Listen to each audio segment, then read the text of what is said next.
এই দেখো পাউরুটির মতন হয়েছে ভেতরটা, তাই না? কি সুন্দর হয়েছে না? আর এটা রসে ভেজানোর পর আরও সুন্দর আর নরম তুলতুলে হয়ে যাবে। যেই সব দাদু ঠাম্মার দাঁত নেই তারা কিন্তু একদম মুখে দিলেই গলে যাবে, এত সুন্দর। তো চলো তার জন্য প্রসেসটা বানাই। তো এই দেখো আমার হচ্ছে ছানা কাটার পাউডার, আর এবার হচ্ছে আমি দুধটাকে ছানা কাটবো। আর এই দেখো ছানা কাটা পাউডারটা এরকম হয় দেখতে, গুঁড়ি গুঁড়ি, এটা যে কোনো তোমরা মুদি দোকানে পেয়ে যাবে। আর এখানে অনেকটা দুধ, মোটামুটি তো 1 কিলোর বেশি মনে হয় হবে। অ্যাকচুয়ালি বিশ্বাস করো আজকে আমার ছানা করার মতন বা মিষ্টি করার মতন কোনো ইচ্ছাই ছিল না। হট করে ভাবলাম যে আজকে দুধ আসলে আমি আবার কোন পাত্রে দুধ রেখে ফ্রিজে রাখবো। এরম করে করে 2-3টে পাত্র ফ্রিজের মধ্যে রাখতে হয়, মাঝে মধ্যে না জমে যায় জানো তো। তো আমি ভাবলাম চলো একটা বাটি অন্তত শেষ করে দিই। ওই চিন্তা করে হট করে আমি চিন্তা করলাম কি করব, ছানার কোফতা করি নাকি গোলাপ জামুন বানাবো, মানে কী যে বানাবো আমি নিজেই ডিসাইড করতে পারছিলাম না। তারপরে শেষমেশে ভাবলাম চলো ট্রাই করি গোলাপ জামুন।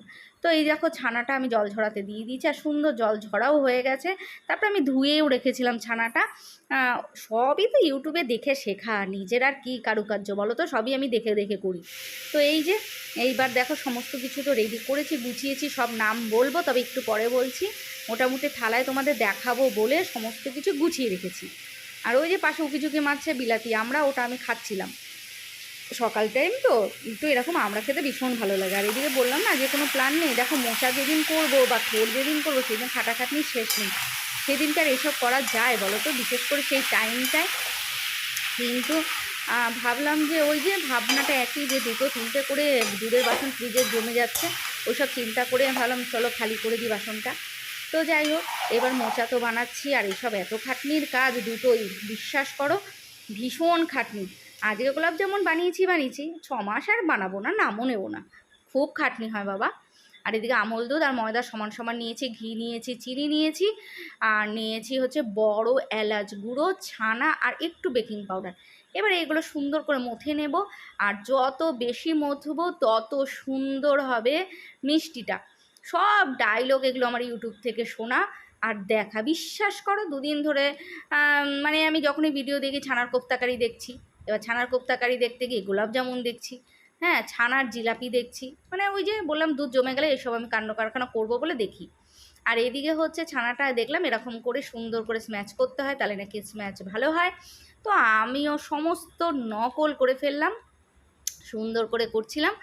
আর সত্যি কথা বলতে দেখতে তো ভালোই লাগছিল, জানি না লাস্টে পর্যন্ত কি হবে, তার জন্য ভিডিওটা তোমরা দেখে যাও। দেখো একটা তো ভুল আমি করবই, সেটা দেখতে গেলে তোমাদের লাস্ট পর্যন্ত দেখতে হবে। আর এই যে সুন্দর করে ছানার বলগুলো আমি করে রেখেছি, দেখি লাস্ট পর্যন্ত আমার এই মিষ্টি আদৌ কি মিষ্টি হয় নাকি। তো এবার হচ্ছে আমার তেল দেওয়ার পালা।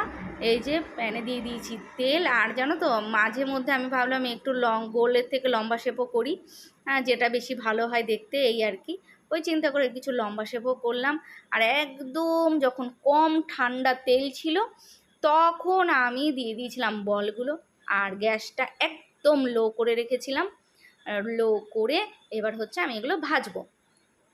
বিশ্বাস করবে না, ভাজাটা দিতে দিতে কত বড় বড় হয়ে যাচ্ছিল, আর একা একাই মনে হচ্ছে যেন, মানে কি বলবো, একা একাই বলগুলো যেন মনে হচ্ছে উল্টে উল্টে যাচ্ছে, মানে চামচ দেওয়ার আগেই এত সুন্দরভাবে উল্টাচ্ছিল। দেখে মনে এত খুশি হচ্ছিল যে ওরে বাবা রে, আমি কি সেরা সেরা ছানার জিলাপি বানাচ্ছি, না গোলাপ জামুন বানাচ্ছি, না ছানার কোফতাকারি বানাচ্ছি, আদৌ এটা আমি কি করব সেটাই আমি বুঝতে পারছি না। কিন্তু তারপরে আমি ভাবলাম গোলাপ জামুনটা তো আমি করছি, কিন্তু মনে তো হচ্ছে খুব ভালো হবে, এখনও পর্যন্ত মনে হচ্ছে ভালো হবে।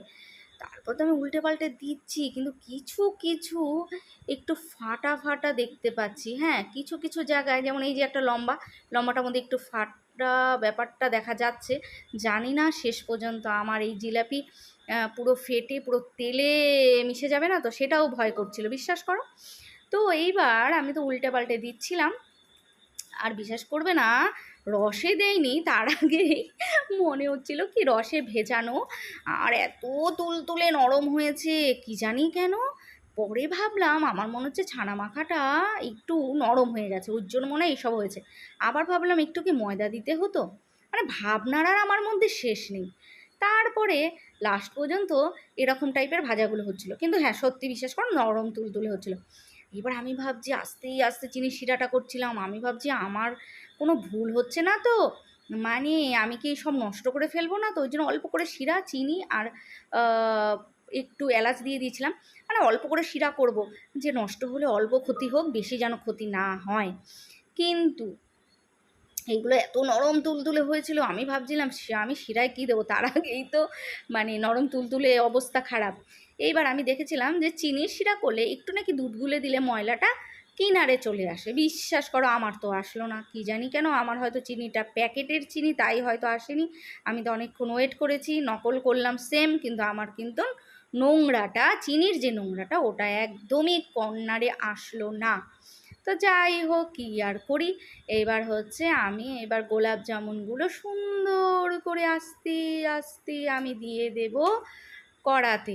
বিশ্বাস করবে না, আমার মনে হচ্ছে অনেক তেল এর মধ্যে ঢুকে রয়েছে, আমার তো সেরকমই মনে হচ্ছিল। তো যাই হোক, কী আর করি, একটা আমি রেখেছি, পরে আমি তোমাদের দেখাবো। এ দেখো কোনো ময়লাই কিন্তু হয়নি, এটা ছিল ফেনা, তো ফেনাটাই কাটলাম, কী আর করব, ময়লা তো হয়নি। এইবার একটা আমি মানে মিষ্টি রেখে দিয়েছি শুকনো, সেটা খুলে তোমাদের দেখাবো যে কীরকম ওটার অবস্থা হয়েছে, যে এটা রেখে দিই। দেখো কি সুন্দর নরম তুলতুলে হয়ে গেছে, এটা না দিলেও মনে হয় যেন রসে হয়, কিন্তু আমি তো রস করেছি, আমি তো দেবো, তার জন্য আমি দিয়ে দিলাম। জানি না কেমন হবে, যদি ভালো হয় কোনো দিন আবার করব, আর যদি ভালো না হয় বিশ্বাস করো 6 মাস আর নামও নেবো না, দেখবও না ভিডিও, এটাই মনে মনে ভাবলাম। তো যাই হোক, লাস্ট পর্যন্ত তো করলাম, করার পরে মানে আমি ভাবলাম হোক, ততক্ষণ তোমাদের এটা মানে খুলে দেখাই। মনে হচ্ছিলো যেন মালপোয়া বা তালের বড়া, বিশ্বাস করো ওরকমই লাগছিলো। আর তেল যা মানে কি বলবো এর মধ্যে রয়েছে, সে আর বলার ভাষা নেই। আর এইদিকে দেখো কি সুন্দরভাবে এখনও ওনারা হচ্ছে, আর আমার মনে হয় যে ওনারা খুবই নরম তুলতুলে হয়ে গেছে। এটা নিশ্চয়ই দাদু আর ঠাম্মা বা দিদনদের জন্য আমার এই গোলাপ জামুনটা মনে হচ্ছে মানে এত নরম তুলতুলে যখন করছিলাম, বিশ্বাস করবে না। তো যাই হোক, লাস্ট পর্যন্ত জানি না কেমন হয়েছে, গোলাপ জামুন আমার হচ্ছে হোক। এবার তোমাদের আমি সত্য ঘটনাটা বলি, গোলাপ জামুনটা আমার হয়েছে, কিন্তু বিশ্বাস করো মধ্যম, মানে মোটামুটি হয়েছে, 10-এ আমি 5 দেব, আমার অত ভালো লাগেনি। তো ওই জন্য তোমরা আমার এই গোলাপ জামুনটা নকল না করলেও পারো, নকল করোই না আমি বলবো। হ্যাঁ, আমার তো ভালো হয়নি, দেখো কি বলবো, আমার অত টেস্ট লাগেনি, সত্যি কথা বলতে সবই দিয়েছি, ধর অত ভালো লাগেনি। ওই দাদু ঠাম্মা ঘরে থাকলে যদি দাঁত না থাকে তাদের জন্য করে দিতে পারো, তারা হয়তো খাবে। তো কি আর বলি, আর সত্যি কথা বলতে তোমরা ট্রাই নাই করো, অতও ভালো হয়নি। তো যাই হোক, আজকে টাটা, সবাই খুব ভালো থেকো।